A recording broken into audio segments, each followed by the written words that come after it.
Друзья, всем привет! В этом видео я хочу закрыть все базовые вопросы, касающиеся съемки в студии с импульсным светом, чтобы вы могли смело прийти в студию и начать снимать, даже если делаете это в первый раз. Я снимаю с импульсным светом, то есть со вспышками, уже более 10 лет и хочу дать вам последовательные шаги, которые как раз помогут вам начать снимать с импульсным светом. И также я хочу, чтобы это видео выполняло сразу несколько задач. Во-первых, чтобы новички, придя в студию, не испытывали никаких проблем, а просто могли сосредоточиться на своем творчестве. Во-вторых, я очень много преподаю, в том числе провожу индивидуальные занятия, и я не хочу, чтобы мои ученики все время повторяли один и тот же материал. Я хочу, чтобы мы двигались уже в творческом направлении, и чтобы вот эти технические моменты были полностью закрыты. И в-третьих, я считаю, что даже опытные фотографы найдут в этом видео для себя что-то интересное. Но давайте обо всем по порядку. Меня зовут Виктор Брусков, и вы на моем канале The Photo Gear. Устраивайтесь поудобнее, и мы начинаем.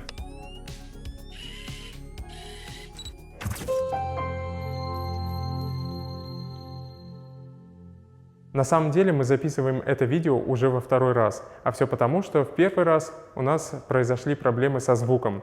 И это как раз тот случай, по которому стоит учиться не унывать. То есть если с первого раза что-то не получилось, ничего страшного, приходим в студию во второй раз и пробуем еще раз. И со второго раза у нас, конечно же, все получится еще лучше, чем в первый раз. На самом деле я даже здесь смог найти плюс, потому что я смогу использовать материалы как из первого видео, так и из данного видео. И для вас это также лучше, потому что вы получите более полный и объемный материал.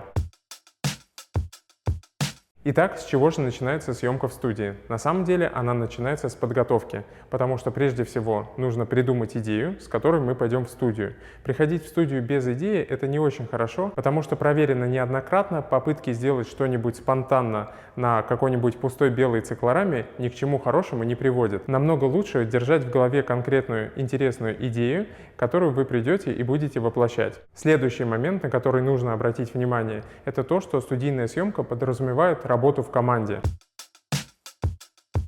И от командной работы тоже сплошная польза, потому что сразу несколько голов думают над реализацией одной и той же идеи, и это всегда хорошо. К тому же находить специалистов сейчас стало как никогда проще, потому что очень много людей заинтересовано в пополнении своего портфолио, и очень многие соглашаются на творчество. И все, что нужно сделать, чтобы люди согласились на творчество, это дать им хорошую идею. То есть если вы придумали классную идею и позвали какого-нибудь визажиста воплотить ее, то есть все шансы, что он согласится и поддержит вас, даже если вы никогда не работали с ним до этого. Конечно, если у вас есть неограниченный бюджет для реализации творческих работ, то вы можете нанимать любых специалистов и выбирать уже из тех, кто вам нравится, и тогда каждый человек профессионально реализует вашу задумку. Следующий этап подготовки – это выбор модели. И здесь можно пойти таким же путем, попробовать написать в социальных сетях каким-то определенным моделям и предложить им свою идею для реализации. И, возможно, они согласятся, и у вас получится съемка. Но можно пойти более простым путем и написать в модельное агентство. И в модельном агентстве можно действовать двумя путями. Можно сказать, например, что у меня нет бюджета, дайте какую-нибудь модель, я сниму для вас тесты модельные, которые всегда им нужны, и тогда, возможно, агентство вам предоставит модели даже бесплатно. А можно просто озвучить какую-то сумму, причем это не обязательно должна быть большая сумма денег, и на эту сумму откликнется конкретный пул моделей, из которых вы уже сможете выбирать ту самую, которая подойдет под вашу идею. И вот как раз рядом со мной прекрасная модель Малика, которую и вызвали через вот такой мой запрос модельное агентство, и вот мы все находимся в студии. Кстати, еще одна прелесть, я считаю, что когда вы делаете запрос модели через модельное агентство, как правило, модели делают все очень ответственно. То есть такое бывает, такое бывает, что Малика не такая, она уже проверена, но бывают такие модели, которые либо опаздывают сильно, либо забывают, либо просто не приезжают. Ну, я думаю, ты слышала о таких случаях. Рекомендую вам только самое лучшее. Ну а для вашего удобства я в описании оставлю список модельных агентств, которые я лично уже проверил и с которыми давно работаю, и вам будет намного проще. Просто пишите в эти агентства и ищите себе подходящих моделей. И, наконец, финальный этап подготовки к съемке – это выбор фотостудии. Нам на самом деле очень повезло, потому что в Москве огромный выбор фотостудий, и из-за того, что у них высокая конкуренция, цена на них очень невысокая. Причем это одна из самых низких цен на аренду студии во всем мире. То есть, например, в Европе или в Америке это стоит значительно дороже. Друзья, обязательно поделитесь расценками на студии в вашем городе. Я думаю, что всем будет интересно почитать. Поэтому у нас огромное преимущество. Мы можем прийти с абсолютно любой камерой. Это может быть камера начального уровня, какая-то старая зеркалка, новенькая беззеркалка. И у нас уже в доступе будет студия с несколькими источниками освещения, то есть со вспышками. И мы можем воплощать наше творчество. И я хочу, чтобы вы пользовались этим преимуществом. Для этого я и записываю данное видео. Ну и в плане студии я также облегчу вам задачу, потому что я посетил огромное количество фотостудий и хочу порекомендовать вам самые комфортные, в которые не страшно как раз прийти новичку, где очень вежливый персонал, где вы почувствуете себя в домашней уютной обстановке. Список этих фотостудий также будет в описании. Ну и теперь мы будем перемещаться в зал, где у нас будет происходить съемка, и там я последовательно покажу вам все технические этапы съемки. Первым делом, когда вы заходите в студию, администратор даст вам акт, который вы должны подписать. На самом деле, когда я провожу творческие съемки, его подписываю я, а когда я провожу клиентские съемки, то подписывает клиент. На самом деле в этой студии даже не надо подписывать никакой акт, это мы взяли просто для демонстрации, чтобы вы знали, что такое бывает. И второе, что дает вам администратор, это синхронизатор, для того, чтобы мы могли как раз использовать наш импульсный свет, то есть вспышки. Итак, для записи данного видео я выбрал зал с белой циклорамой. Точно так же, как и в предыдущий раз, когда мы приходили в эту студию, мы также выбирали зал с белой циклорамой. Почему? Потому что белая циклорама есть практически всегда и везде, и это один из наиболее часто используемых сценариев для съемки с импульсным светом, то есть со вспышками. И поскольку я всегда говорю, что в условиях студии камера не имеет значения, первостепенен как раз свет, который мы используем в студии. Именно поэтому я решил использовать старую зеркальную камеру начального уровня Canon 1200D с объективом 50 мм 1.8 с пластиковым объективом, и это одна из самых дешевых связок, которую можно приобрести на сегодняшний день. И, возможно, подобная зеркальная камера есть где-нибудь у вас дома или у ваших знакомых, которая лежит, пылится и не используется. Вот самое время пришло ее поиспользовать. Между прочим, у этой камеры целых 18 мегапикселей разрешения, а благодаря тому, что в студии мы всегда прикрываем диафрагму, мы не работаем на открытой диафрагме f1.8, то качество изображений должно быть сопоставимо и пропорционально этим значениям. То есть изображения будут резкими, качественными, четкими. А все благодаря тому, что со вспышками у нас получаются изображения очень резкими и очень качественными по цветам. То есть самый лучший цвет, который вы можете получить, это, естественно, от солнечного света, но на втором месте идут вспышки. И уже затем после вспышек идет видеосвет. И сейчас на примере этой камеры мы пробежимся по всем основным настройкам, которые нужно выставлять для съемки в студии. И, как я всегда говорю, настроить камеру для съемки в студии можно, находясь дома, потому что камеру в студии мы настраиваем один раз, и все, потом настройки камеры мы не трогаем вообще. Все остальное мы делаем уже при помощи наших осветительных приборов, то есть при помощи вспышек. И первое, что мы делаем, выставляем минимальное значение ISO, то есть ISO 100 единиц для данной камеры. В условиях студии нет абсолютно никакого смысла поднимать значение ISO, потому что вспышки очень мощные, и их всегда хватает для того, чтобы мы компенсировали как раз это значение. И плюс ко всему, на минимальном значении ISO в любой камере мы получаем максимальный динамический диапазон и самые лучшие цвета. То есть, чем ниже значение ISO, тем лучше цвета на наших фотографиях будут раскрываться, когда мы будем делать снимки. Следующий параметр — это диафрагма. И диафрагму в студии мы, как правило, прикрываем, потому что нам нечего размывать, особенно если мы снимаем на простой белой циклораме, то нам не нужно, чтобы у нас, например, глаза модели были в резкости, а уши уже были размытые. Нам нужно, чтобы вся модель была в резкости,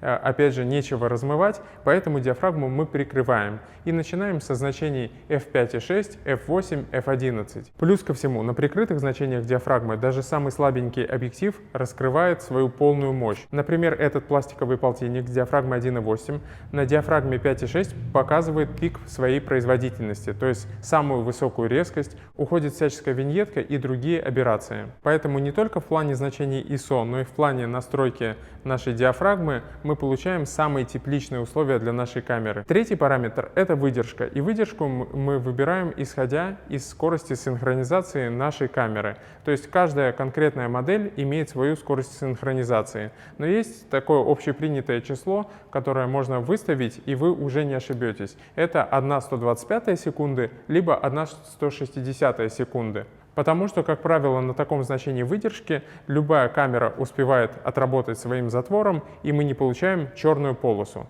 А в случае, если вы получаете все-таки черную полосу на каком-нибудь из краев изображения, то вам нужно удлинить выдержку. То есть, если была 1/160, то мы удлиняем ее до 1/125, и, как правило, эта черная полоса должна уйти. Есть еще один финальный, четвертый параметр, и это баланс белого. Баланс белого мы настроим чуть позже, когда в кадре у нас появится сам источник света. Я расскажу, как это делать корректно. Но в случае чего его также можно выставить в режим вспышка, и все. Если у вас стоит баланс белого в режиме вспышка, то, как правило, с импульсными источниками освещения у вас будет правильная цветопередача. Но мы также попытаемся улучшить этот момент. С настройками камеры мы разобрались, и все. С этого момента камеру мы больше не трогаем. Все остальное мы будем делать при помощи источников света. Поэтому мы можем смело переходить к настройкам синхронизатора.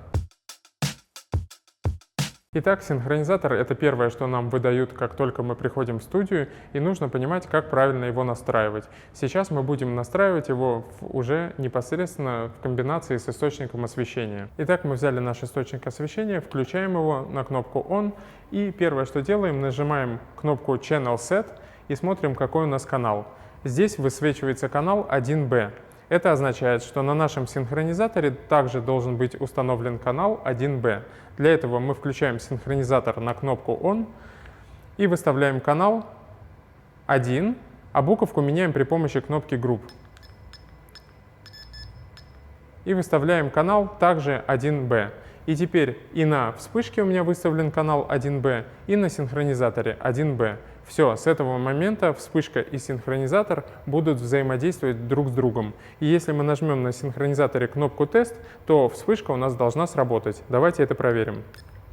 Все, нажал на кнопку «Тест», и у меня срабатывает вспышка. Это означает, что мы уже настроили наш синхронизатор под источник освещения. Также для того, чтобы убедиться, что вспышка у нас будет срабатывать именно от синхронизатора, нам нужно переключить режим Slave в Radio, то есть радиосинхронизация. Тогда вспышка будет срабатывать от синхронизатора. В режиме ER у нас вспышка будет срабатывать от вспышки другой вспышки. Для чего нужны буковки? В случае, если мы используем больше, чем один источник освещения, например, 3, то мы можем один источник назвать 1А, второй 1Б и третий 1С. И тогда, если мы выбираем на нашем синхронизаторе 1А, то мы сможем регулировать первый источник освещения. 1B, значит, регулируем второй источник освещения, и 1C — третий. И если мы захотим изменить мощность с нашего синхронизатора, то мы легко можем это сделать при помощи кнопок Energy, плюс и минус. Если зажать кнопку плюс, то мы повысим мощность на 1 единицу.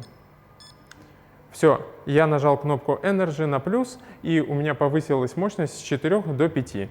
Еще раз зажму кнопку, получаю 6 единиц. Если же не зажимать эту кнопку, а добавлять плюсиком по чуть-чуть, то мы будем менять уже все, что будет идти после точки. То есть 1, 2, 3, 4, 5.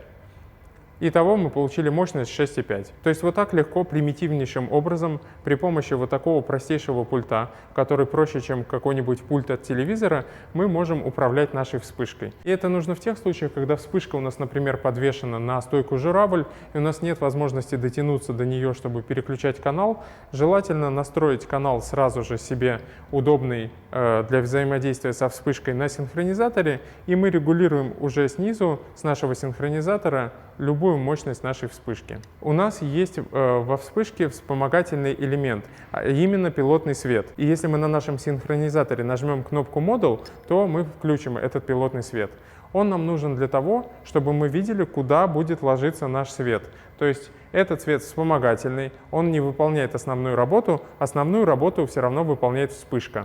То есть когда я нажимаю на кнопку «Тест», я получаю вспышку, и именно вспышка создает нам светотеневой рисунок на нашем изображении. Пилотный свет нам нужен просто для того, чтобы мы видели, куда этот свет будет прилетать. То есть он сугубо вспомогательный. И чтобы его отключить, на синхронизаторе я нажимаю на Model 0. Все, я отключил пилотный свет. Таким образом, при помощи синхронизатора я могу менять мощность нашей вспышки, либо включать и выключать пилотный свет. То есть это довольно удобно, мы можем делать это дистанционно. Когда синхронизатор у нас будет на камере, при этом все управление будет под рукой. Теперь, когда я синхронизировал синхронизатор со вспышкой, я могу установить его на камеру. И нужно просто убедиться, что он зашел в горячий башмак до конца. И все, теперь, когда я буду делать снимок, вспышка у меня будет срабатывать, плюс управление мощностью вспышки у меня также находится на моем синхронизаторе. В плане синхронизации вы можете вообще ничего не бояться и в случае чего обращаться к сотрудникам студии, которые всегда вам вежливо помогут, все настроят. Но я считаю, что знать эти настройки полезно самим, и вы теперь будете знать, что в случае, если вы используете, например, два источника освещения, то один вы можете назвать 1А, второй 1B, и с синхронизатора смело их настраивать как 1А, либо как 1B. Ну а теперь давайте перейдем непосредственно к настройкам самой вспышки. Чтобы вы понимали, после того, как вы настроили камеру и синхронизатор, во вспышке у вас есть всего лишь одна настройка. Это больше либо меньше мощности. То есть вы можете либо крутить ее непосредственно на самом приборе, либо изменять мощность на синхронизаторе, как я показал до этого. И да, это настолько просто, всего лишь настройка мощности. Если изображение темное, то мы поднимаем мощность на вспышке. Если наоборот получили пересвет, значит уменьшаем мощность. Вот и все. Глобально из дополнительных настроек у нас только есть возможность включить или выключить вспомогательный пилотный свет, который я показывал до этого. Но основная настройка вспышки — это ее мощность. То есть регулируем мы при помощи вот этой крутилки, либо при помощи синхронизатора. Ну и теперь давайте подведем итог всему вышесказанному. Во-первых, настройки камеры. При вот таких значениях ISO 100, диафрагма f8 и 1/125 выдержки у нас должен без синхронизатора получиться абсолютно темный кадр. В случае, если этот кадр не темный, то есть там пробивается какой-то свет все равно, даже верхний, мы можем либо выключить этот свет, либо закрыть шторы, если солнце пробивается, либо закрыть диафрагму еще больше. То есть, например, со значения f8 до диафрагмы f11. Делаем еще один снимок, опять же без синхронизатора, и получаем идеальное черное изображение. Так вот, абсолютно черное изображение в условиях студии означает, что мы правильно настроили камеру, и это наш так называемый белый лист. То есть с чистого черного изображения мы начинаем создавать светотеневой рисунок.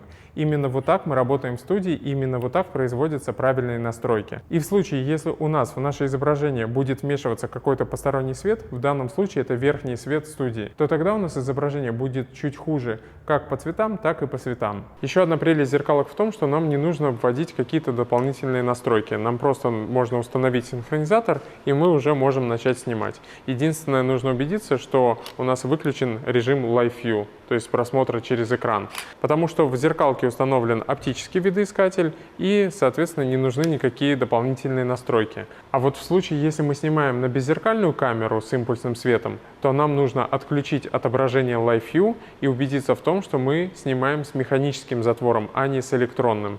Тогда у нас все будет работать как положено, точно так же, как на зеркалках. Что касается синхронизатора, то здесь важно настроиться на один канал со вспышкой, и тогда у нас все будет синхронизироваться, плюс плотно установить этот самый синхронизатор на камеру. Кстати, учтите, что бывает иногда такое, что вроде бы вы все настроили, но вспышка почему-то срабатывает без вашего ведома, то есть без того, что вы нажимаете на тест на синхронизаторе или камеру используете. Это означает, что где-то в соседнем зале кто-то подключен к этому же каналу и к этой же букве. И все, что вам нужно сделать, чтобы это исправить, это просто переключиться на другую цифру. Например, использовать канал не 7B, а 8B. И все, и тогда вы будете действовать в рамках своего собственного канала. Ну и, наконец, на самой вспышке у нас одна единственная настройка — это больше либо меньше мощности. И еще один момент — никогда не нужно запоминать цифры на самом приборе, потому что мы изначально исходим из того, что у нас абсолютно черный снимок.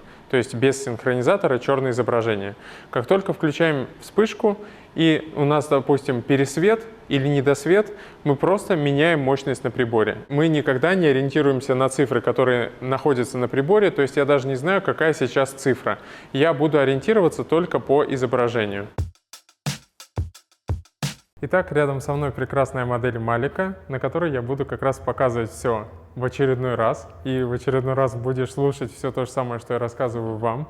Вот. Но повторение мать учения, а для вас, как я и сказал, намного лучше мы разберем, возможно, больше сценариев освещения. Малика уже поработала с нашим визажистом Ритой, и они получили вот такой прекрасный результат. То есть мы продумали определенный образ, то есть подобрали платье, сделали макияж, прическу и даже подготовили кое-какой реквизит, который вы увидите дальше.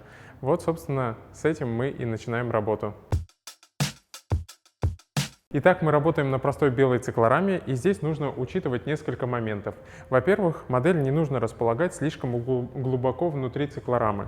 Можно отвести ее чуть-чуть к краю, не совсем, чтобы у нас оставался, естественно, запас для съемки в полный рост, но также не уводить ее слишком глубоко. Почему это нужно делать? Нам нужно, чтобы у нас между моделью и нашим фоном был запас для еще каких-то источников освещения. В случае, например, если мы захотим выбелить нашу циклораму. Именно поэтому мы оставляем промежуток, зазор. Именно так и нужно работать с белой циклорамой. И плюс ко всему, мы должны иметь возможность сделать фон не белым, а, например, серым.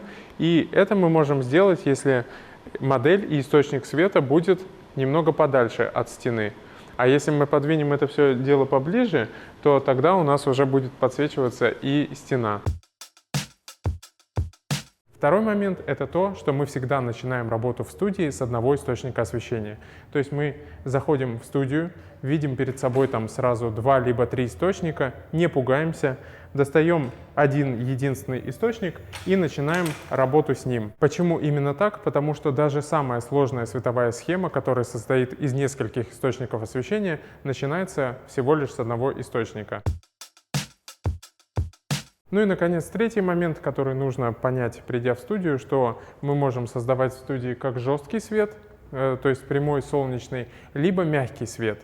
И, как правило, любому начинающему фотографу лучше работать с мягким светом, потому что он понятнее, предсказуемее и дает более комплементарный результат. Но как же понять ту самую мягкость? А очень даже просто. Вот мы поставим источник освещения рядом с нашей моделью. И здесь легко можно увидеть, что диаметр нашего источника освещения меньше, чем лицо нашей модели. В то же время, если мы возьмем большую светоформирующую насадку, например, вот такой огромный октобокс, мы видим, что он намного больше лица модели. Это и будет означать, что он даст нам мягкий свет. То есть главная характеристика, которая влияет на мягкость нашего света, это его размер. И чем больше светоформирующая насадка, которую мы используем на нашем источнике, тем мягче мы получаем свет. То есть самый жесткий источник света – это голый источник освещения без какой-либо насадки. И затем насадки разного диаметра, то есть там какие-нибудь средненькие, большие октобоксы, софтбоксы, они будут давать все более мягкий и мягкий свет, потому что, опять же, соотношение лица и светоформирующей насадки уже слишком большое. Но прежде чем мы установим нашу мягкую светоформирующую насадку, большой октобокс, я хочу вам объяснить, как устанавливать источник света относительно лица модели.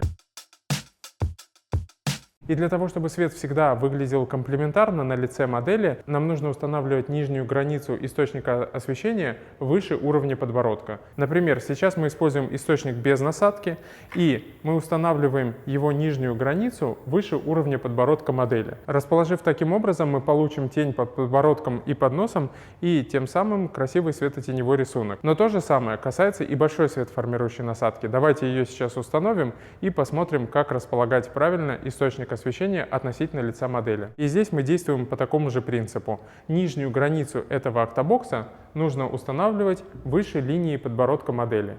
Это мой запатентованный лайфхак, который я рассказываю на каждом своем индивидуальном занятии, на мастер-классах, что если мы хотим получить классический комплементарный свет на лице модели, то мы должны руководствоваться этим принципом. Можно даже поднести источник света ближе к модели, чтобы убедиться, что у нас нижняя граница расположена выше линии подбородка модели.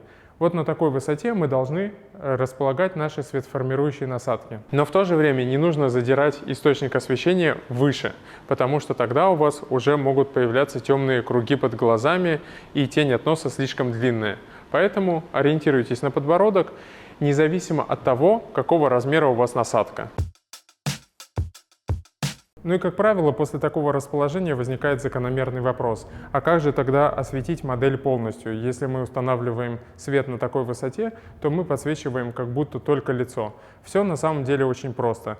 Регулируем мы это наклоном самого источника. То есть, наклоняя источник вверх либо вниз, мы регулируем световой пучок, который будет падать либо на все тело, либо на середину, либо на лицо. И все. Теперь, не меняя высоты источника освещения, я сделал наклон, и у нас теперь световой пучок от этого источника освещения будет проходить по всему телу модели, с ног до головы. Но при этом мы будем сохранять красивый светотеневой рисунок под подбородком, под носом у нас будет красивая тень. И это как раз нужно для тех случаев, когда вы хотите избежать эффекта двойного подбородка. То есть, если вы опускаете источник освещения ниже, создается свечение под подбородком, уходит наша тень, которая разделяет как раз подбородок и шею, и все, у нас получается эффект двойного подбородка даже там, где его не должно быть в принципе. Вот, чтобы этого избежать, мы руководствуемся вот этим правилом уровня линии подбородка и нижней границы насадки, и вы не ошибетесь. То есть, если вы даже забежали в студию в торопях, и вам нужно срочно начать съемку, вы всегда можете помнить об этом принципе, и у вас получится красивый комплементарный рисунок светотеневой на лице модели. Все, теперь, когда мы установили наш прибор с насадкой светоформирующей, мы берем нашу камеру, на которой уже установлен синхронизатор. Что мы можем сделать? Мы можем включить пилотный свет на нашем приборе, для того, чтобы мы опять же видели, куда падает светотеневой рисунок. А для того, чтобы лучше видеть, куда падает этот светотеневой рисунок, я отключу верхний свет. Все, я отключил верхний свет и включил пилотный свет на нашей вспышке. И в случае чего я могу его выключить, включить, но вы должны помнить о том, что этот пилотный свет, он никак не вмешивается в наш светотеневой рисунок. Весь светотеневой рисунок будет делать вспышка. То есть, как только я буду делать кадр, у меня будет срабатывать вспышка, и она будет создавать светотеневой рисунок. Это лишь вспомогательный элемент. Он настолько слабый по сравнению с самой вспышкой, что даже если он будет работать постоянно, то вспышка его все равно по мощности перебьет. И помните, я вам говорил, что есть еще одна четвертая настройка, а именно настройка баланса белого. Так вот, ее я предпочитаю делать по серой карте, а точнее по своему серому кубику. И делается это таким образом. Мы можем либо сами держать, либо попросить модель, чтобы она подержала кубик, вот так, и держи его, так, чтобы на этот кубик падал свет от нашего октобокса. И когда свет на кубик падает только от октобокса, мы делаем кадр этого кубика. Сейчас я получил темное изображение, но мы помним, что мы можем повысить мощность на приборе с синхронизатора. Увеличиваю мощности на 2 или даже 3 единицы. Делаю еще один снимок. Все, и теперь у меня кубик правильно проэкспонирован. Вот фишка в том, чтобы сфотографировать этот кубик, по крайней мере так это делается в этой камере Canon. После этого в меню мы заходим в ручной баланс белого и видим наше изображение.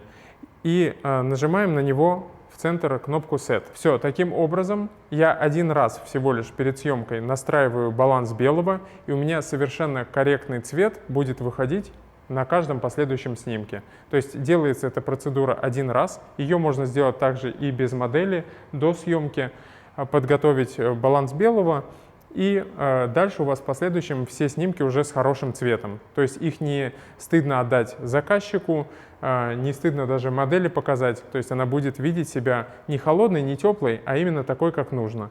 Плюс такая точка отсчета позволяет даже более удобно регулировать баланс белого, когда мы работаем с изображением на посте. Нам не нужно сначала исправлять баланс белого, а потом обрабатывать картинку. Мы сразу работаем с исходно хорошим цветом. Вот мы сделали первый снимок, и у нас с первого же раза получилось идеальное изображение в плане цветопередачи. То есть это видно даже через монитор камеры. Кстати, я всегда снимаю в формате RAW и JPEG, и на этой камере тоже сейчас выставлю, чтобы были и те, и другие изображения. Есть также и еще один секрет, который я делаю перед началом съемки. Допустим, пришла к вам модель, либо не модель, то есть человек вообще, который не относится к моделингу. И можно одним лайфхаком вычислить его рабочую сторону, что мы сейчас и сделаем. Если источник света стоит вот так вот у нас сбоку, то мы просим модель повернуться также к этому источнику освещения и делаем один снимок. Наоборот. Вот, повернулись к нему. Так. Сделал одно изображение, теперь перевожу источник освещения в другую сторону. И прошу модель повернуться теперь в эту сторону, вслед за источником. Сейчас не буду обращать внимание на провод. Сделаю кадр. Все, таким образом я получил два снимка и могу оценить, с какой стороны модель выглядит лучше. Да, вот точно так же я пришел к этому выводу сам. Даже модель может не подсказывать, но это стопроцентная угадываемость, когда я делаю два таких снимка. Обычно я точно указываю на рабочую сторону, и модель говорит: да, вот эта сторона моя рабочая. А представляете, если человек не знает своей рабочей стороны, то вы делаете всего лишь два снимка в начале и понимаете, что ага, свет нужно расположить вот здесь. Тогда опять же комплементарнее пройдет вся съемка. Поэтому сейчас я переткну этот источник в другую сторону и буду работать с рабочей стороны Малики. Итак, когда я вам уже рассказал про принцип работы пилотного света, я верну верхнее освещение просто, чтобы вы видели все происходящее. Вот. Но в случае чего, чтобы вам было удобнее, вы всегда можете включить пилотный свет, выключить верхнее освещение, либо задернуть шторы, если солнечный день пробивается, чтобы вы лучше видели, как падает светотеневой рисунок. Но в случае, если вы используете вот такую большую светоформирующую насадку, как этот Octabox, вам не нужно особо сильно запариваться насчет того, как падает свет. Как его не поверни по отношению к модели, он будет падать на нее мягким, красивым светом. Поэтому я и рекомендую новичкам использовать большие светоформирующие насадки. Причем, знаете, что самое интересное? Что нет никакой разницы, используете ли вы Octabox либо Softbox. То есть, если есть в студии большой Octabox, используйте его. Если есть большой Softbox, значит, используйте для начала его. И разница будет только в том, какой блик у нас будет в глазах у модели. Если вы используете Softbox квадратный, то и блик в глазу будет квадратный. А если Octabox, то блик в глазах будет круглый. Вот и вся разница. А так, если насадки две большого размера, то они дадут одинаковый светотеневой рисунок. А мы помним, что мы обращаем внимание только на размер светоформирующей насадки, потому что чем больше этот размер, тем мягче свет. Сейчас я сделаю пару снимков Малики с вот этим светом, а дальше мы посмотрим, как еще мы можем его модифицировать.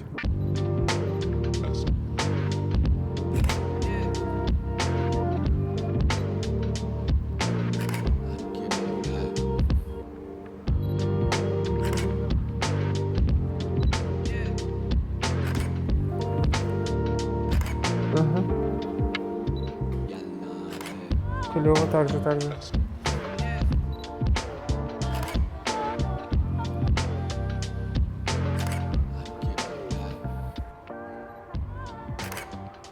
На данном этапе я хочу, чтобы вы обратили внимание на то, что я снимаю с разными планами, то есть крупный, общий, средний план.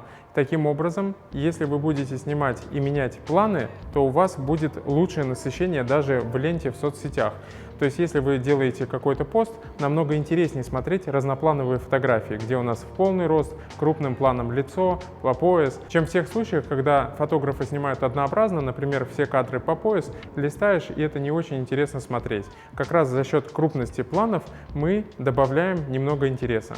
К тому же мы помним, что мы снимаем на обычной белой циклораме, и здесь создать интерес чуть сложнее, чем в каких-то других условиях съемки. Также вы видите, что с такой крупной светоформирующей насадкой мы получаем мягкий свет как на лице, так и на всем теле. То есть кадры в полный рост, по пояс и лицо крупным планом выглядит мягко, с красивым светотеневым рисунком. Но при работе с одним источником освещения у нас есть также дополнительная опция, как мы можем его модифицировать. И, как правило, с одним источником освещения в паре всегда идут флаги и отражатели. Как правило, в студиях вы всегда найдете вот такую штучку. Если вы используете ее белой стороной, она называется отражатель. Если черной стороной, то это флаг. Флаг нам помогает затемнить тени еще больше, потому что он впитывает в себя свет, абсорбирует его. И наоборот, если мы используем отражающую поверхность, то есть белый отражатель, то мы подсвечиваем теневую сторону лица. И когда мы используем один источник освещения, вторая сторона лица у нас, как правило, немного затемненная. В таких случаях мы как раз и можем использовать отражатель, чтобы смягчить эти тени. Другими словами, этот отражатель выполняет функцию ползунка тени в нашем фоторедакторе. Вот чтобы потом их не задирать на посте, мы можем использовать отражатель и вытягивать эти тени уже на съемке. Как правило, этих отражателей в студии целых два, и вы можете использовать два одновременно, чтобы задействовать большую площадь отражения. Сейчас я возьму один отражатель и на его примере покажу, как работает отражатель и черный флаг, чтобы вы видели разницу во воздействии на изображение. Угу.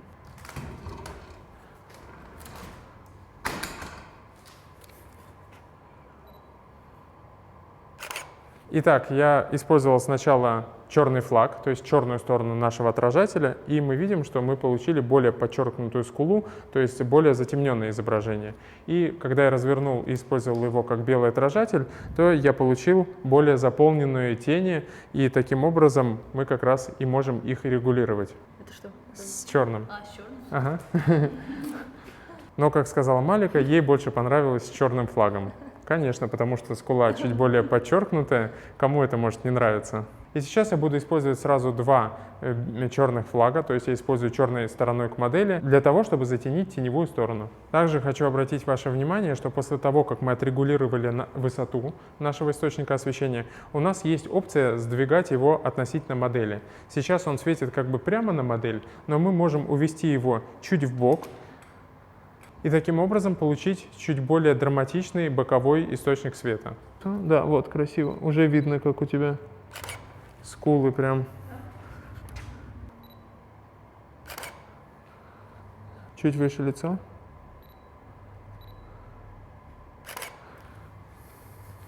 Чуть, да, сейчас.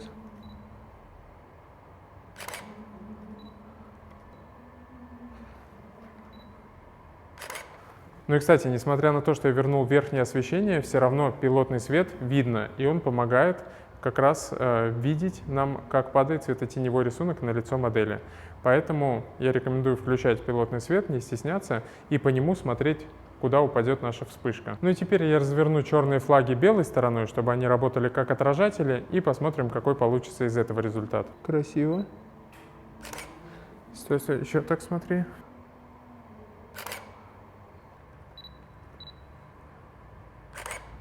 Не-не, к свету лицо. Ага.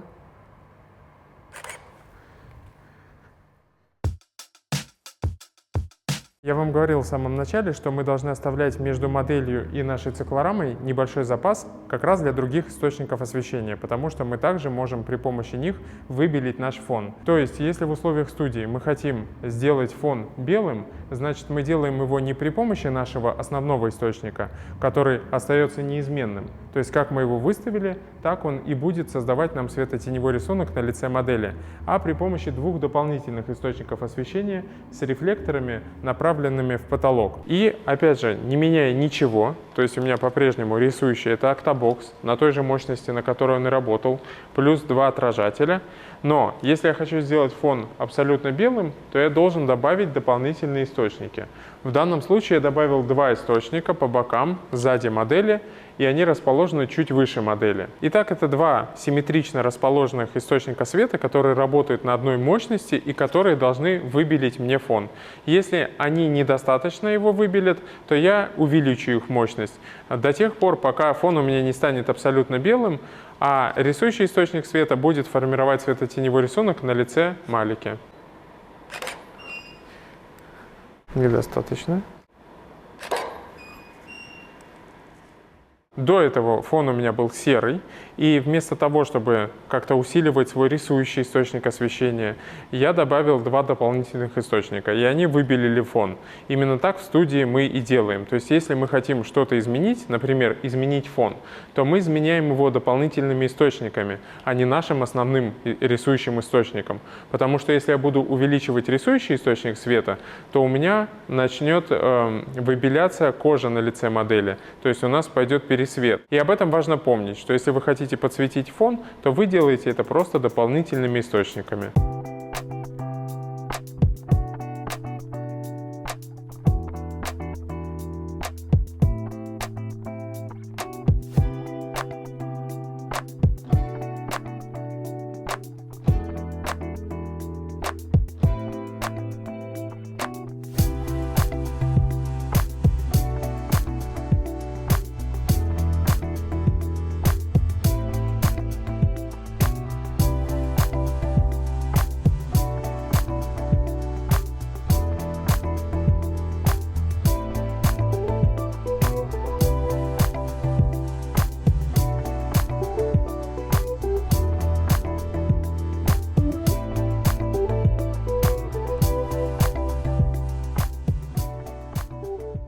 Поэтому важно соблюдать принцип, о котором я сказал в самом начале, что мы используем сначала один источник освещения для построения даже самых сложных световых схем.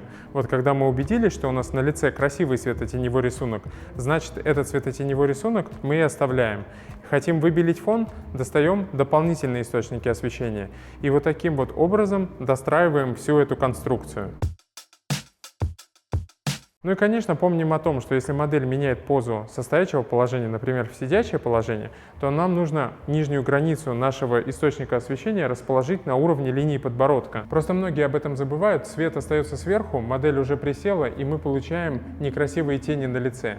А когда модель присела и вместе с ней мы опустили наш рисующий источник освещения, то мы получаем красивый комплементарный свет на лице модели. Да.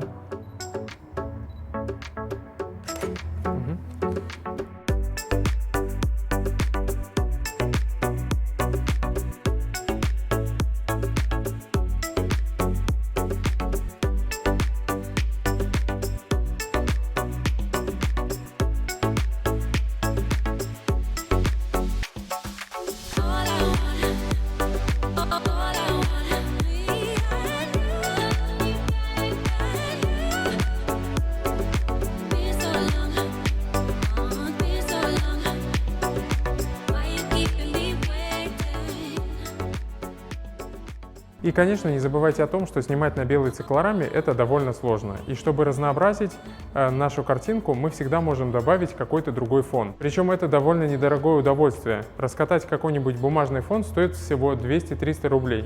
Зато вы получаете какую-то новую картинку, новый фон. Но еще лучше, если в студии есть холщовые фоны. Они способны разнообразить вашу картинку, даже если вы используете всего лишь один источник освещения. И сейчас я покажу вам, как будет выглядеть сетап с холщовым фоном. Все, теперь у нас в кадре появился холщовый фон, и это абсолютная красота. Как вы можете видеть, уже кадр преобразился. То есть совсем не обязательно снимать на простой белой циклораме. Более того, такой холщовый фон можно сделать даже самому. Я сам сделал подобный холщовый фон, сам его вручную раскрасил и таскаю его на свои съемки. На самом деле получилось довольно неплохо. Разумеется, этот холщовый фон раскрашен профессионалом, и он выглядит вообще очень дорого и красиво. Но даже самодельный работает, и я вам покажу примеры съемок, как он работает. Здесь мы работаем по такому же принципу, берем наш источник освещения, но в данном случае мы можем регулировать подсветку нашего фона таким способом. Мы можем сдвигать источник освещения и модель от фона, либо наоборот обратно к нему. И таким образом фон будет либо подсвечен чуть больше, либо менее подсвечен. И вот так вот мы, балансируя, вычисляем подсветку нашего фона и получаем гармоничный светотеневой рисунок даже с одним источником освещения. Да, отходи чуть подальше. Стоп, вот здесь, да, на краешке.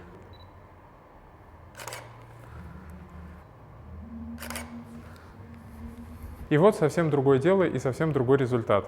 Как видите, белая циклорама может отвлекать, но зато какой-нибудь холщовый фон все расставляет на свои места. И даже наш один рисующий источник освещения делает отличную работу. А все почему? Потому что это большой и мягкий источник освещения. И плюс, что мы сделали, мы с Маликой и с источником освещения отошли чуть подальше от фона, и фон чуть-чуть затемнился. Таким образом, картинка получается дорогой, красивой и вкусной, хотя все это мероприятие не требует каких-то особых высоких затрат. Теперь мы добавим в кадр еще и обещанный наш реквизит. Это вот такой цветок, ветка лилии, которая украсит нашу Малику. Это тебе. Давайте сделаем снимки и посмотрим, что у нас получится в финальном результате.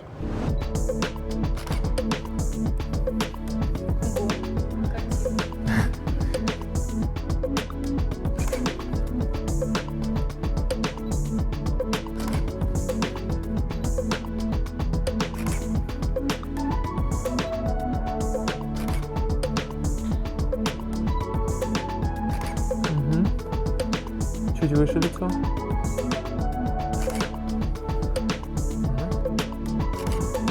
Класс.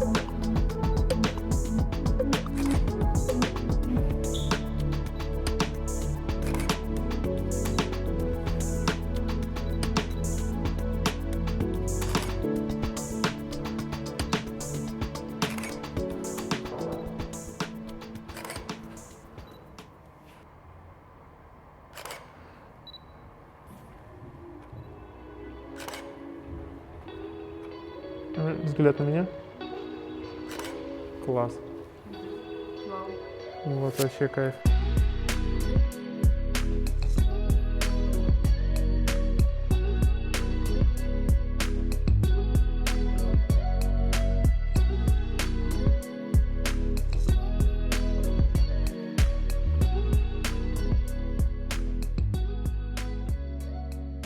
Ну что, друзья, на этом, пожалуй, все. Вы видите, что всего лишь при помощи старой зеркальной камеры, несложных шагов, прекрасной модели мы получили вот такой красивый результат. А если вы хотите узнать все тонкости по работе со студийным светом, тогда вы можете пройти мой курс, который называется «Студийный свет».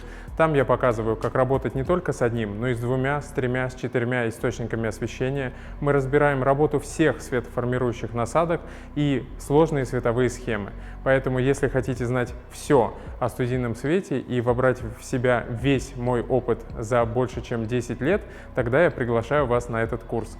Но я думаю, что на этом мы закончим. Цветок останется Малике. Малика, спасибо тебе за работу. Это было круто. Я считаю, что мы молодцы, и считаю также, что вы должны не бояться и приходить в студию, и работать со студийным светом. Как видите, камера не отговорка, любая камера подойдет, и я уверен, что у вас обязательно все получится. Ну и, конечно, если вам понравился этот ролик, то обязательно поставьте лайк, подписывайтесь на канал, если до сих пор этого не сделали, и поставьте колокольчик, чтобы получать уведомления о новых видео. И всего вам доброго!